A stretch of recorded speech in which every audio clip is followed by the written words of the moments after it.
जरांगे पाटलांच्या दुसऱ्या टप्प्यातील शांतता रॅलीला उद्यापासून सुरुवात होतीये। सोलापुरात मराठा समाजाकडून रॅलीची जोरदार तयारी सुरू आहे। तर मनोज जरांगे उद्या 11 वाजता मराठा समाजाला मार्गदर्शन करणार आहेत। रॅलीमुळे सोलापुरातील मुख्य रस्ते उद्या वाहतुकीसाठी बंद असतील। तर रॅलीमध्ये 5000 मराठा सहभागी होण्याचा अंदाज वर्तवला जातोय। मनोज जरांगे पाटील यांनी पुन्हा एकदा सरकारला अल्टिमेटम दिला आहे। येत्या 13 ऑगस्ट पर्यंत मराठ्यांना ओबीसी मधून आरक्षण द्या आणि सगळे सोयरेच्या जीआरची अंमलबजावणी करा अशी त्यांची प्रमुख मागणी आहे। यामध्येच आता दुसऱ्या टप्प्यातील शांतता रॅलीला मनोज जरांगे यांच्या उद्यापासून सुरुवात होणार आहे। सोलापूरमध्ये उद्या मराठा समाजाकडून रॅली काढली जाणार आहे। त्यासाठीची जोरदार तयारी या ठिकाणी सुरू आहे।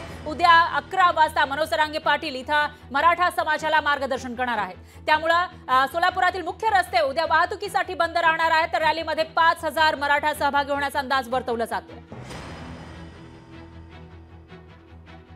उद्या सोलापूर पासून सुरुवात आहे। सोलापूर जिल्ह्यातले सगळे मराठी एका जागेवर येणार आहेत स्वतःच्या मुलासाठी, स्वतःच्या जातीला न्याय मिळण्यासाठी। कारण बाकीच्यांना मिळाला आहे, त्यांना न्याय मिळालेला असूनही ते आम्हाला आरक्षण मिळू नये म्हणून रस्त्यावरती आहेत। मग आता आम्हाला आरक्षण नाही म्हणल्याच्या नंतर आमच्या मुलासाठी आम्ही किती ताकदीनं रस्त्यावरती येऊ।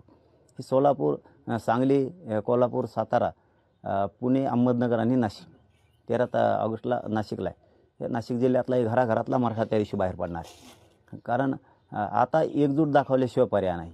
त्यानंतर आम्ही विदर्भातला सुद्धा दौरा टाकतोय, मुंबई कोकणचा सुद्धा दौरा आमचाही पडणार आहे।